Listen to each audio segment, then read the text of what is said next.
నమస్తే, welcome to our channel. నేను పద్మిని. సౌర కుటుంబంలో కేంద్ర బిందువు సూర్యుడు. అన్ని గ్రహాల్లోకెల్లా రారాజు రవి అని అంటూ ఉంటారు. సూర్యుడి గురించి ప్రస్తావన వస్తే ఖచ్చితంగా సూర్యుడు ఆరోగ్య ప్రదాత మనందరికీ తెలిసిందే.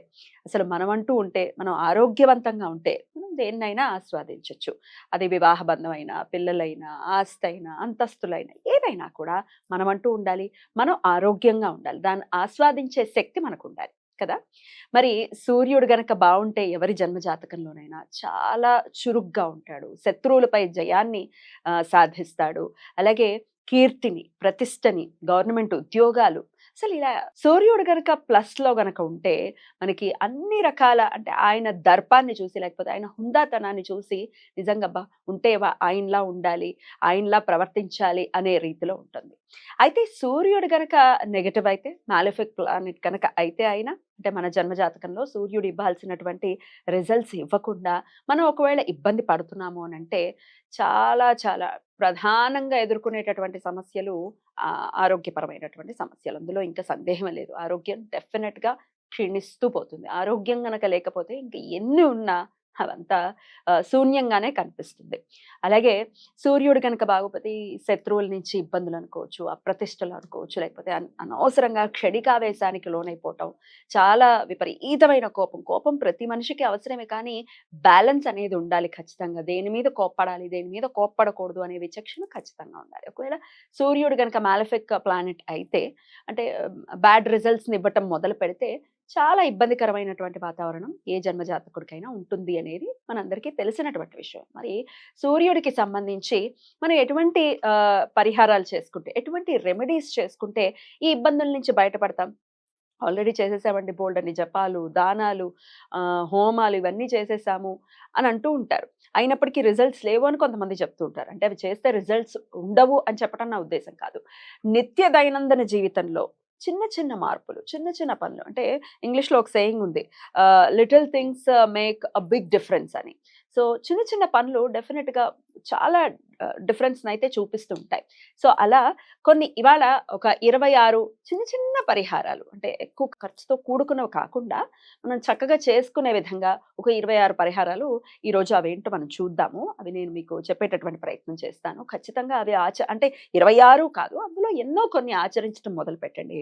సూర్య అనుగ్రహాన్ని ఖచ్చితంగా పొందేటటువంటి పరిస్థితి ఉంటాయి అని చెప్పి కొన్ని ప్రామాణిక గ్రంథాలు కూడా చెప్తున్నాయి కాబట్టి మరి ఇంతకీ ఆ 26 పరిహారాలేంటో ఇప్పుడు చూద్దాం.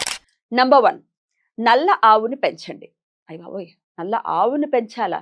ఏదో కుక్కలు, పిల్లులు అంటే పర్వాలేదు గానీ, ఆవుల్ని ఎలా పెంచుతామని ఖచ్చితంగా కంగారు పడిపోతారు. Where there is a will there is a way. First అసలు ఆలోచించండి, మనం పెంచగలమా? ఒకవేళ అలాంటి ఆర్థిక స్తోమత ఉందనుకోండి, పెంచేటటువంటి ప్రయత్నం చేయండి. లేదా ఏదైనా గోశాలకు వెళ్ళి నల్ల ఆవులు ఖచ్చితంగా ఉంటే వాటికి గ్రాసం ఇచ్చేటటువంటి ప్రయత్నం చేయండి. నంబర్ 2, శాకాహారులుగా మాత్రమే ఉండండి. మరీ ముఖ్యంగా ఆదివారం పూటలైతే ఖచ్చితంగా శాకాహారాన్నే స్వీకరించాలి. మద్య, మాంసానికి ఎటువంటి పరిస్థితుల్లో ఆదివారం వాటి జోలికి వెళ్ళకూడదు. అలాగే ఎంత వీలైతే అంత శాకాహారులుగా ఉండేటటువంటి ప్రయత్నం చేయండి. నంబర్ 3, ఏదైనా ఒక వీధిలో నీటి సదుపాయానికి సంబంధించిన ఏర్పాట్లు చేయండి. లేకపోతే ఈ పక్షులకి, లేకపోతే కుక్కలకి వీటికి నీళ్ళవి పోసి పెడుతూ ఉంటారు చాలా మంది కూడా. వాళ్ళ అంటే మొక్కలుండే దగ్గర బయట గేట్ బయట పెడుతూ ఉంటారు. సదుపాయాన్ని కల్పిస్తూ ఉంటారు. అట్లాంటిది కానీ, లేకపోతే పంపుని ఏర్పాటు చేయటం గానీ, అసలు వాటర్ ఏర్పాటు చేసేటటువంటి ప్రయత్నం చేయండి ఒక వీధిలో. ఆ వాటర్‌ని యుటిలైజ్ చేసుకోవాలి అందరూ కూడా. అటువంటివి చేసినా కూడా సూర్య అనుగ్రహం ఉంటుంది అని చెప్తున్నారు. ఇక నంబర్ 4, ఎర్ర మూతి గల కోతులకి ఆహారాన్ని ఇవ్వండి అని అంటున్నారు. ఏదైనా అటవీ ప్రాంతాలకి వెళ్తున్నాం, లేదంటే ఏదైనా లాంగ్ డ్రైవ్‌కి వెళ్తూ ఉంటాము. కనిపిస్తూ ఉంటాయి. కోతులు అవి కనిపిస్తూ ఉంటాయి గదా! ఎర్ర మూతి గల కోతులకి ఖచ్చితంగా ఆహారాన్ని ఇచ్చేటటువంటి ప్రయత్నం చేయండి.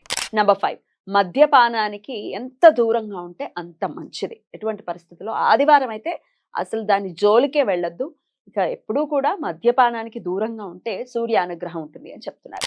నంబర్ 6, ఏదైనా పని చేయటం మొదలుపెట్టే కన్నా ముందు కొంచెం బెల్లం ముక్కను తినండి. అలాగే మంచినీళ్ళని తాగండి అని చెప్తున్నారు. దీని ద్వారా కూడా ఆ పనులు సఫలీకృతం అవ్వటమే కాకుండా సూర్య అనుగ్రహాన్ని కూడా పొందుతారు.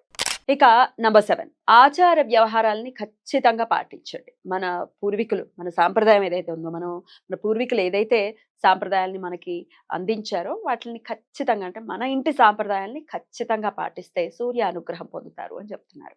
ఇక నంబర్ 8, భూమిలో గాజు ముక్కలు ఉంటాయి కదా, వాటిని పాతి పెడితే కనుక సూర్య అనుగ్రహం ఖచ్చితంగా ఉంటుంది అని కొన్ని ప్రామాణిక గ్రంథాలు చెప్తున్నాయి. వీలైతే దాన్ని కూడా చేసేటటువంటి ప్రయత్నం చేయండి. ఇక నంబర్ 9, చతురస్రాకారంలో ఉన్న రాగి ముక్కను ఖచ్చితంగా భూమిలో పాతి పెట్టండి అని చెప్తున్నాయి కొన్ని గ్రంథాలు. సో వాటిని కూడా ఎప్పుడైనా రాగి ముక్కలు మనకు దొరుకుతూనే ఉంటాయి బయట. సో వాటిని కూడా ఒకసారి భూమిలో పాతి పెట్టేటటువంటి ప్రయత్నం చేయండి. నంబర్ 10, చతురస్రాకారంలో ఉండేటటువంటి వెండి ముక్కను ఎప్పుడూ క్యారీ చేస్తూ ఉండండి. మీ పర్స్‌లో గానీ, మీ ప్యాంట్ జోబుల్లో కానీ ఖచ్చితంగా వాటిని వేసుకొని ఉండేటటువంటి ప్రయత్నం చేయండి. అలాగే ఇంట్లో వెండి విగ్రహాలు ఎలాగో ఉంటాయి కదా! వెండి విగ్రహాలు ఖచ్చితంగా ఇంట్లో ఉండాలి అని చెప్తున్నారు. అలా ఉంటే గనక సూర్య అనుగ్రహం ఉంటుంది అని చెప్తున్నారు. ఇక నంబర్ 11, కుక్కని పెంచండి అని చెప్తున్నాయి కొన్ని గ్రంథాలు. కుక్కని గనక పెంచుతూ వాటిని చక్కగా వాటికి ప్రేమని గనక పంచితే రవి యొక్క అనుగ్రహం ఉంటుంది అని చెప్తున్నాయి. అలాగే నంబర్ 12, తల్లి యొక్క ఆశీర్వాదాన్ని ప్రతి నిత్యం పొందాలి. అంటే ప్రతిరోజు తల్లి గనక ఉంది అనంటే చాలా చాలా అదృష్టవంతులు మీరు. సో ప్రతిరోజు తల్లి యొక్క ఆశీర్వాదాన్ని ఖచ్చితంగా పొందండి. బయటికెళ్ళేటప్పుడు ఒక్కసారి అమ్మ కాళ్ళకి నమస్కారం చేసుకొని బయటకు వెళ్ళటం. ఇట్లాంటివి చేస్తే ఖచ్చితంగా సూర్యుడి యొక్క అనుగ్రహం ఉంటుంది అని చెప్తున్నారు. నంబర్ 13, రాగితో చేసిన పాత్రలని వినియోగించడం అనేది చాలా చాలా మనకి హెల్త్ పరంగా చూసుకున్నా కూడా చాలా చాలా మంచిది. అలాగే సూర్య అనుగ్రహం కూడా పొందుతాము రాగితో చేసినటువంటి పాత్రలని గనక వినియోగిస్తే. అది అంటే మంచినీళ్లు తాగేటటువంటి బాటిల్స్ కూడా వస్తున్నాయి, గ్లాసులు కూడా వస్తున్నాయి. సో అలా యూటిలైజ్ చేసుకోవచ్చు మనం. ఇక నంబర్ 14, కోతులకి బెల్లాన్ని పెట్టండి అని చెప్తున్నాయి కొన్ని గ్రంథాలు.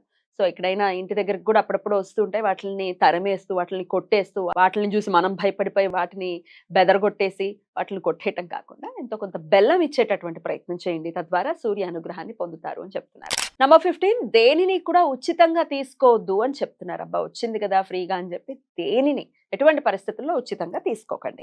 నంబర్ 16, ఏదైనా ఒక పాత్రలో నీళ్లను పెట్టుకుని మీరు పడుకునేటప్పుడు మీ తల దగ్గర ఆ నీటి పాత్రను పెట్టేసి పొద్దున్న లేచిన తర్వాత ఆ నీళ్ళని ఏదైనా మొక్కల్లో వేసేస్తూ ఉండాలి. ఇలా గనక ప్రాక్టీస్ చేస్తే సూర్య అనుగ్రహం ఉంటుంది అని చెప్తున్నారు. సో ట్రై చేయండి. నంబర్ 17, అంధులకు ఆహారాన్ని ఇవ్వటం, లేకపోతే అంధులకి ఏదైనా డొనేట్ చేయటం.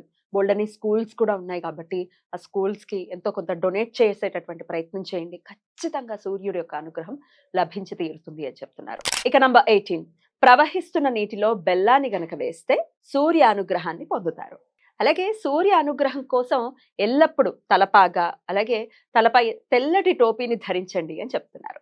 అలాగే ఇంకొక పరిహారం ఏమిటి అంటే 8 ఆదివారాలు వరుసగా 800 గ్రాముల బెల్లాన్ని, 800 గ్రాముల గోధుమల్ని ఏదైనా దేవాలయంలో డొనేట్ చేయండి, దానంగా ఇవ్వండి అని చెప్తున్నారు. 8 ఆదివారాలు వరుసగా చేయాల్సి ఉంటుంది.